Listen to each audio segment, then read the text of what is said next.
everyone, Sam here again. I thought it was about time I did an update on my dehydrator, the klarstein. I forgot what it is.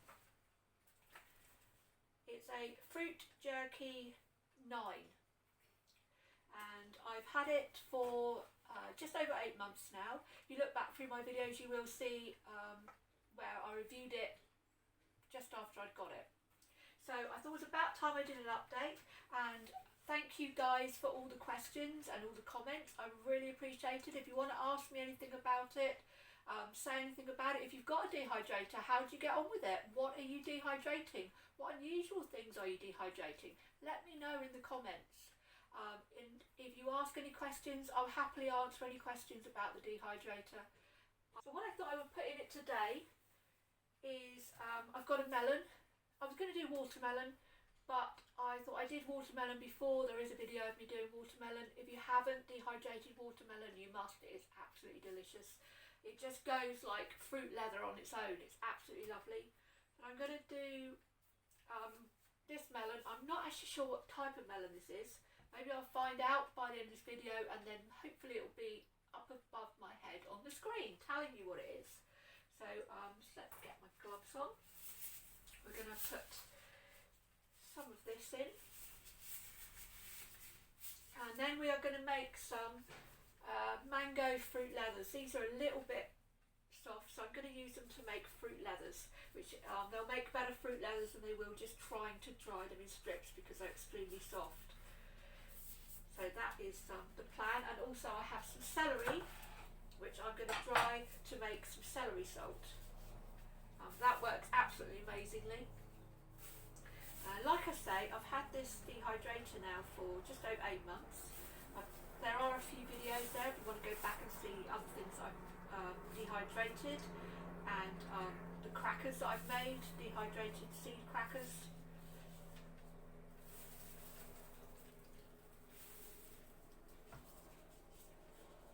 So I didn't want to go over something that I'd already done in a video. So I thought I'd have a go at a couple of new things. I do use this dehydrator quite regularly, maybe 3 or 4 times a month, to do dehydrating fruit and vegetables, or to make seed crackers. And so far I've found it brilliant. I've not had any problems with it at all. It still works now as good as it did when I first got it. Okay, I've only had it 8 months, but nowadays things don't tend to last, do they? So I've not had any problems with it whatsoever. It still does what it says on the tin, works absolutely fine. No problems at all. It's quite easy to clean. The only thing is, it's got quite a lot of ridges inside it.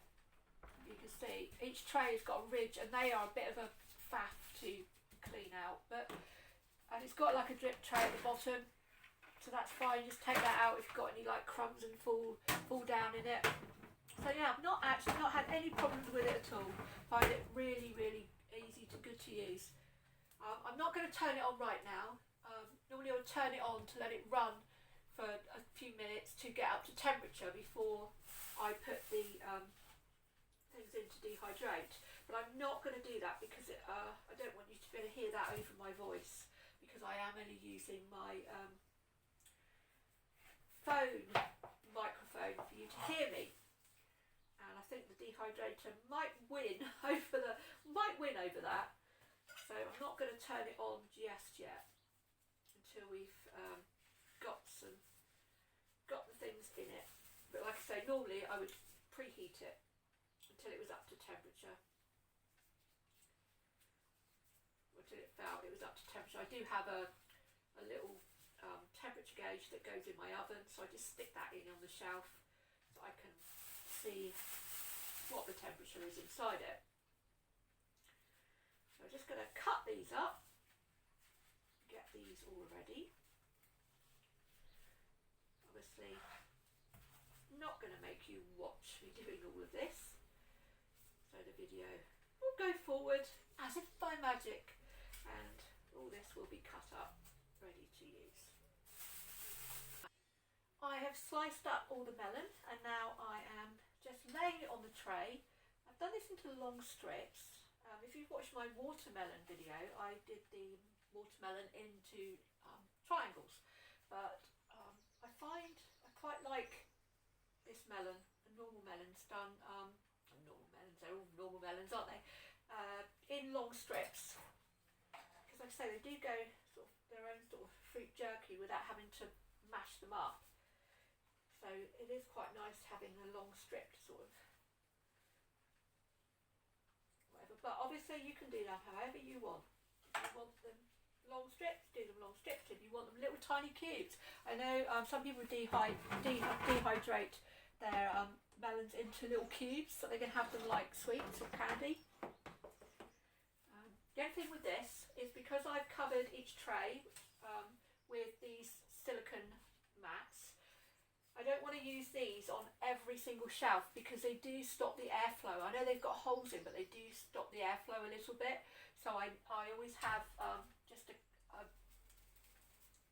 uncovered shelf in between each one, just to keep the airflow going, because you need to have the airflow around it all. So I will put these on this one, and then we'll have hollow one in between, which I'll probably lay the celery on because that doesn't need to have small holes like this. I mean, this doesn't have to have the thing on. It just keeps the trays a little bit cleaner, a little bit easier to wash off. It does say that you can put all these trays in the dishwasher, but I never have. So I don't know if it takes the shine off them. That is the reason I haven't put them in the dishwasher, because I'm actually thinking that it would take the shine off, and I'd sort of be quite sad, I think, if I put them in the dishwasher and they came out all dull and not, just so I've never put them in the dishwasher, but they only I just feel, just a sink full of soapy water, give them a scrub over. But this definitely helps things that are sticky from sticking to the metal tray. I mean, I could have put greaseproof paper, parchment paper on here, but again, because I'm doing quite a lot of soft stuff, I don't want to stop the airflow too much. Next we're going to do a mango. I'm going to be making this into fruit leather, so I'll be chopping it up and then just giving it a mush about with a spoon, and then we will be laying it out, sort of smoothing it out onto a piece of parchment paper, and that is how we'll be doing our fruit leathers. So first of all, obviously we need to cut our mangoes up and get them peeled and put into a bowl. And as if by magic, right guys, I have smushed up all the mango, and I actually added 2 bananas to it as well, because I had 2 that were going a bit past black for me to want to eat them. Banana bread stage, but I thought the mango and banana would be nice together. So I've actually whizzed this up with a hand blender. So that is what it's like. It's a bit sloppy. All I'm going to add to this, that's just the 2 mangoes and 2 bananas. All I'm going to add is some vanilla bean. I just think that might be quite nice, isn't it? Vanilla with the banana and the mango. So I'm just going to grind a bit of that in. Say, if anyone wants to ask any questions, please leave them in the comments section. If you like my videos, please subscribe. It will encourage me to do more videos. I am also a streamer on Twitch. I stream crafting and occasionally a cooking video. So if you're interested in seeing me doing some different crafts and playing I Spy and having a bear cam, then please join me on Twitch. My name should be up above me right now. It's 999picklepuss, and I stream 3 days a week, Mondays, Wednesdays and Fridays. So if you want to watch me messing about doing some crafts, playing some games of I Spy, just generally having a bit of fun, then join me on Twitch, guys. So I'm just going to pour this. I think we'll use it on I've put some we'll do 2 trays of this, I think. is quite sloppy, so I do not want it to run off the edges. I'm just using just some parchment baking paper just over the top. I've left I've left this on here because just to give it a bit more sort of, I don't know really, just a bit more something. So I'm just going to spread this out, try and get like an even layer. This will take a while to dry because obviously this is quite sloppy. I could have just stabbed it all up with a fork and then left it sort of chunky bits, but I do like my fruit leathers nice and sort of as smooth as possible. But you can do what you want, and you can make smooth leathers out of most fruits and vegetables. Courgette and parsnip ones are nice, but if you're using vegetables, it is a good idea obviously to cook them first. Right, so then we'll just put this tray in. Again, we'll leave a gap between the after the melon, so we airflow. We'll do another tray of this. So I have been making a lot of vegetable stock powders, and I'll just show you guys.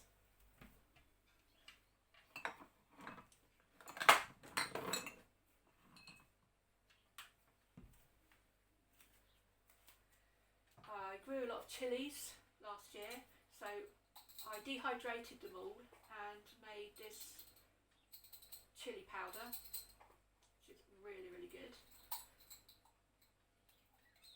That'll keep for ages. And some vegetable stock powder as well. That is a mixture of courgettes, onions, celery, parsnip, I can't remember what else, mushrooms, and again it's a really fine powder. I just ground it up in my blender. So there's lots of other things you can do with the dehydrator. Make your own stock powders, which I could mix this with water and it'd be a nice, like a cup of soup sort of thing. I use my chili powders quite a lot.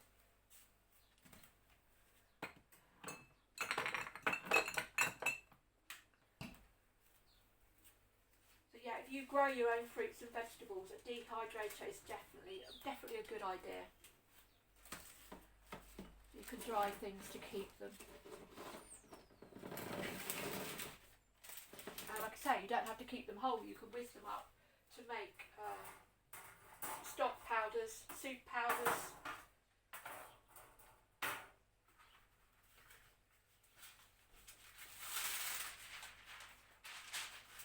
Grow your own herbs, you can dry them, so you've got them ready dried to use.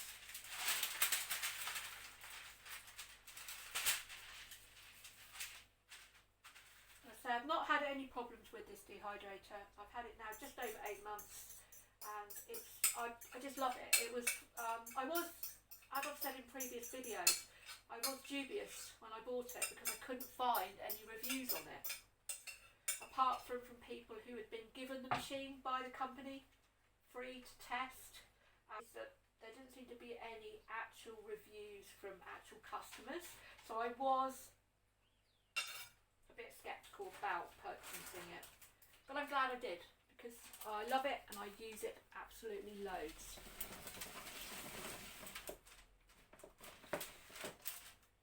I bought it, if you're in the UK, I bought it from Wayfair.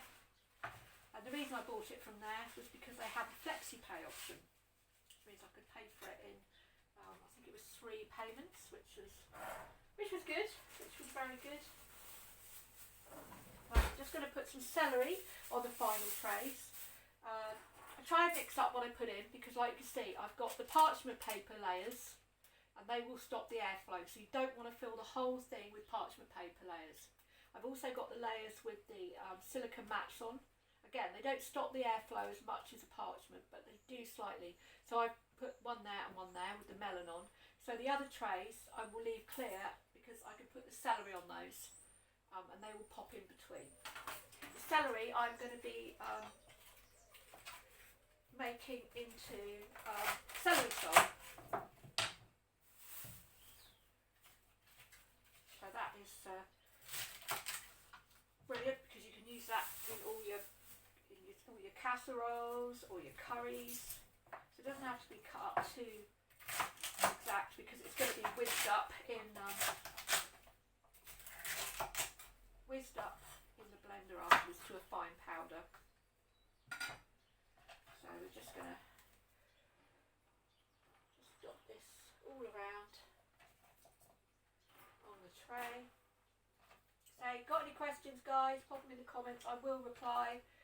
If you want to ask a question and you want to hear me give you a detailed answer, then like I say, join me on Twitch when I'm crafting and ask your dehydrator questions on there. I'm quite happy to answer them. You can ask your questions and I give you the answers on there. More than happy to do that. Because I know a dehydrator is a considered purchase for most people.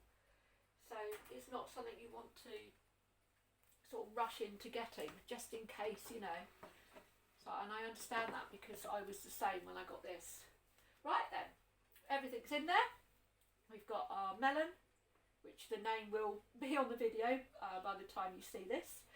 We've got our mango, banana and vanilla fruit leather, and we've got our celery. So, like I said, normally I would start this off before and let it run for about 10 minutes or so to get up the temperature, but I didn't want it outsounding me. So we're going to put this on to start with for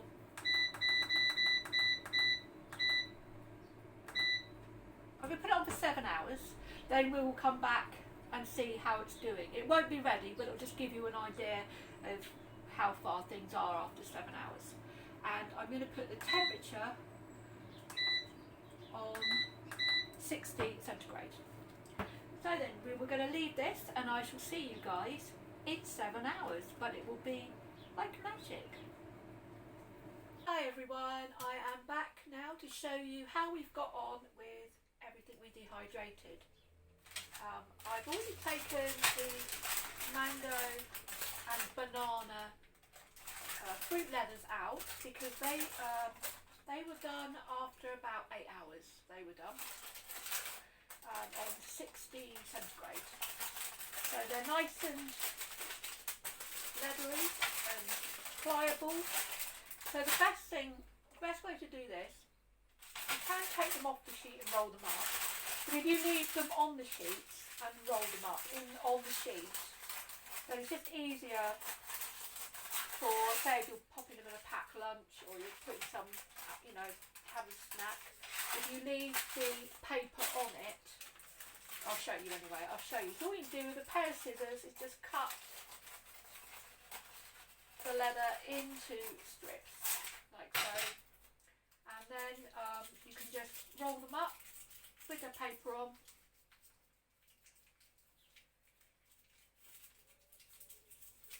And there you go, you have fruit roll-up leathers. So you just do that with the whole lot, just cutting them into strips. Not very good at rolling up, as you can see, and just rolling them up like that. I just keep them in a kilner jar. I'll show you. I have one here which has just still got a couple left in there from the last batch that I made a couple of weeks ago. So I will just pop them in there like that. I keep a little bag that has got rice in it, not cooked rice, just rice. This is one of those little paper tea bags for loose teas. This has rice in, and that should stop any moisture from ruining your fruit leathers. So I just keep them in there. So that's our mango and banana fruit, sorry, wrong throat. Mango and banana fruit leathers that we've got. I just about 8 hours on 60 centigrade. Also in here, which I'm not quite ready, but I will show you, we have our celery, which is still quite soft. I am doing everything on 60 because what I have found out over the last 8 months is lots of things, lots of vegetables, if you do them on any higher than 60, they go rock hard. It's not a case of, oh, I'll put it on 70, I'll put it on 75, it'll dehydrate quicker. It doesn't work like that. All that happens is it goes rock hard on the outside, and you might still end up with the inside not dehydrated at all, but they just go rock hard, and by rock hard I mean rock hard. I have quite a powerful blender, and it wouldn't touch some carrots that I tried to do in here. They were just like rock completely. So it's better to do things on a lower temperature for longer. You will regret it if you think, oh, quickly do them on 4 hours at 75, because 8 times out of 10 you're going to end up with something you just can't use. So they need to go for a little bit more. The leafy bits of the celery, they're quite crunchy, so I might just take those off the tray and put those in a bowl ready, because I'm going to be whizzing all that up into a powder to make celery salt. Then we have our, which we've got some celery dropped onto it. This is the mango that we did. This seems absolutely fine. This is actually nice and pliable. Okay, they've stuck together a bit, but these are nice and pliable, and they're totally dehydrated. So again, I can put these into a kilner jar, and they'll just be snacks. If you haven't dehydrated melon, honestly, it is so yummy, especially watermelons. But I thought I'd do a different melon this time because I have already done a video on watermelon. But yeah, these are lovely and pliable, just like a fruit leather. And again, I said earlier that people do cut them into cubes and have them as sweets or candy. So you can make them thicker and make them into cubes. So that is what we've done, guys. And like I say, I've had this machine now for just over 8 months. And it's still one of my best kitchen gadgets that I've got. I don't regret getting it. It was a considered purchase when I bought it, and I was concerned because I couldn't find any genuine reviews about it. But I can't knock it at all. It is a really great machine. It is a klarstein fruit jerky 9 because it has 9 shelves in it.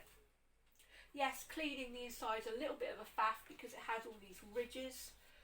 But if you cover your trays, and you rarely get anything on the edges, and you can just use, I have a new paintbrush, one that I haven't used, a large paintbrush that I just use to brush the ridges off of any little bits of like the celery. I mean, that's quite crumbly, little bits will get on the outside there.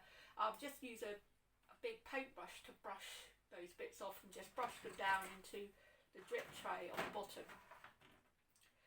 So there you go, guys, that's the end of this video. If you've got any questions at all about the dehydrator, please pop them in the comments. Give the video a like if you liked it. If you'd like to ask me any questions and you want me to speak them to you, I am a crafting Twitch streamer Mondays, Wednesdays and Fridays, so join me on there, and I will I will answer your questions if you put them in the chat. I can talk you through it while I'm doing my crafting. I'm more than happy to do that. I hope everyone has a really great April. I hope that sun shines on you all and everyone stays safe and stays well. And hopefully I will do another video again soon if you like this one. Bye, guys.